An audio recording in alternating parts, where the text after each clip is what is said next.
नमस्कार, cook with कप्पीमध्ये तुमचं स्वागत आहे. हे बघा, आज मी इथे रवा केक केला आहे. किती सुंदर झाला आहे बघा, मस्त स्पॉन्जी झाला आहे. तर केक कसा केला आहे तुम्हाला दाखवते. रवा केक करण्यासाठी मी इकडे फक्त ताकाचाच वापर करणार आहे. ताकामध्येच हा केक भिजवायचा असतो. आता मी थोडं ताक घेतलेलं आहे. त्यामध्ये काय करणार आहे, अर्धा कप साखर घेतली आहे आणि ती साखर त्यामध्ये मिक्स करून घ्यायची आहे. साखर ढवळून झाल्यानंतर त्यामध्ये मी पाव कप तूप घालते. तुम्हाला हवं असेल तर तुम्ही तेलसुद्धा वापरू शकता. मी इथे पाव कप तूप घालते आणि हे सगळं एकत्र करून घेते. आणि ताक सगळं एकदम घालायचं नाही आहे. मी 1 कप ताक घेतले, ते थोडं थोडं करून घालायचं आहे. आणि आता हे सगळं व्यवस्थित ढवळून घ्यायचं आहे. आणि त्याच्यानंतर मी त्यामध्ये 1 कप रवा घालते. रवा कसा जाडा बारीक कसा असेल त्याप्रमाणे तुम्ही वापरू शकता. आणि तो रवा त्या तूप आणि ताकामध्ये एकत्र मिक्स करून घ्यायचा आहे. आणि थोडं थोडं ताक त्यामध्ये घालून घ्यायचं आहे. आणि पुन्हा मी एकत्र करून घेते. आणि आता हा केक लगेच करायचा नाही आहे. हा केक मी काय करणार आहे, आत्ता सकाळी भिजवते आणि हा आता संध्याकाळी मी करणार आहे. थोडासा त्याला मुरू द्यायचं आहे. ह्या केकला ताकपोळी म्हणतात आमच्याकडे. माझ्याकडे हा केक दर आठवड्याला व्हायचा ह्याच्या आधी. म्हणजे कसं, मी लोणी काढायची, ते ताक उरायचं ना, त्या ताकामध्ये मी हा केक करायची. पण आता सध्या तसं लोणी होत नाही, त्याच्यामुळे ताकसुद्धा होत नाही. आणि आता मी उरलेलं ताक 1 कपातलं उरलं होतं, ते ताक त्यामध्ये घालून एकत्र करून घेते. आणि आता सगळं ताक घालून घेते त्यामध्ये. म्हणजे आपल्याला इथे 1 कप रव्याला 1 कप ताक लागले. आणि आता हे एकत्र करून मी थोडंसं मुरण्यासाठी 5-10 मिनिटासाठी बाजूला ठेवून देणार आहे झाकून. तोपर्यंत केक टीन ग्रीस करून घ्यायचं आहे. मी ते तूप घातले टीनमध्ये आणि त्याच्यावरती मैदा टाकून अशा प्रकारे मी ग्रीस करून घेते.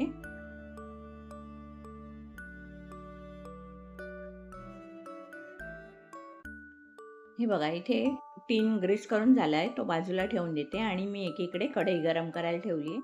हे बघा, 5 ते 10 मिनिटानंतर आपण पुन्हा केकचं बॅटर उघडून बघूया. आणि पुन्हा व्यवस्थित ढवळून घेते, एकत्र करून घेते ते बॅटर. त्या बॅटरमध्ये अजून 2-3 पदार्थ घालायचे आपल्याला. इथे मी काय करते, 1 टीस्पून व्हॅनिला एसेन्स घालते. तुम्हाला हवं असेल तर तुम्ही इथे वेलची पावडर सुद्धा घालू शकता. आणि त्यानंतर चिमूटभर मीठ घालायचे. आणि ते मीठ घालून सुद्धा एकत्र करून घ्यायचे. आता यामध्ये सगळं घालून झालेलं आहे. आता मी अर्धा टेबलस्पून बेकिंग पावडर घालते. आणि त्यानंतर पाव टेबलस्पून बेकिंग सोडा घालते. आणि हे सगळं घालून एकत्र करून घेते मिश्रण. हे बघा, इथे मिश्रण एकत्र करून झालंय. मी त्या टीनमध्ये आता केकचं मिश्रण ओतून घेते.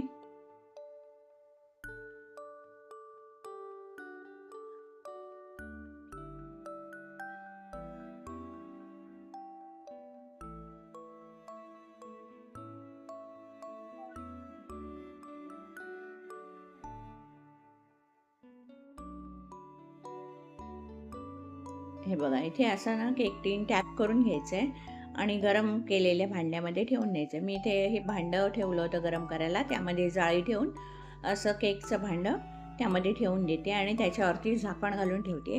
हा केक व्हायला जवळजवळ 40 ते 45 मिनटं लागतात. 40 मिनटानंतर मी झाकण उघडून बघते आणि आता चेक करते चाकू घालून. हे बघा, हाताला थोडंसं चिकटपणा लागतोय. अजून 5 ते 10 मिनिटासाठी मी झाकून ठेवते ते. 5 ते 10 मिनिटानंतर झाकण उघडून पुन्हा आपण टेस्ट करून बघूया.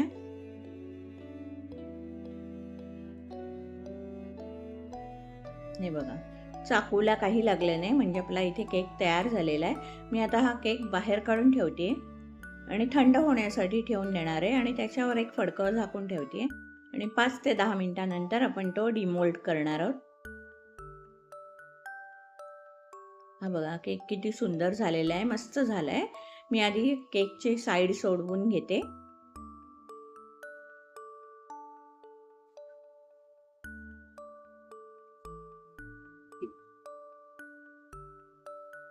हे बघा. आणि आता मी ते प्लेटवर केक उलटा करून घेते.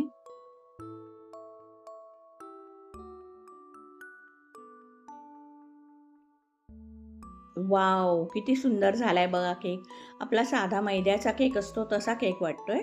मी आता केक सरळ करून घेते आणि त्या केकचे पीस करून घेते. मी इथे चौकोनीच पीस करते. तुम्हाला हवं त्या आकारामध्ये तुम्ही करू शकता. हे पहा, मी इथे एक पीस उचलून दाखवते केकचा. पहा कसा सुंदर स्पॉन्जी झालेला आहे बघा. मस्त झाला आहे स्पॉन्जी. अजून केक आतून गरम आहे, वाफा येत आहेत आणि त्या केकचा सुगंधसुद्धा खूप छान सुटलेला आहे. त्यामध्ये ताक आणि तूप आहे, त्याच्यामुळे खूप छान सुगंध सुटला आहे त्याचा. हा बघा कसा झालाय बघा सुंदर. हे बघा आहे की नाही, किती सुंदर झालाय बघा केक. अगदी घरगुती साहित्यात विकतचा केक आपण आणतो तसा झालेला आहे केक. आणि ह्याला आम्ही ताकपोळी म्हणतो. ताकामध्येच हा केक तयार होतो. तुम्ही एकदा ट्राय करून बघा, तुम्हाला खूप आवडेल हा केक. कारण करताना जो केक शिजताना जो सुगंध येतो ना, त्याच्यावरूनच आपल्याला तो केक खूप आवडतो. रेसिपी आवडली असेल तर रेसिपीला लाईक करा, शेअर करा आणि अशाच नवनवीन आणि आगळ्या वेगळ्या रेसिपी पाहण्यासाठी माझ्या चॅनलला सबस्क्राईब करायला विसरू नका. धन्यवाद.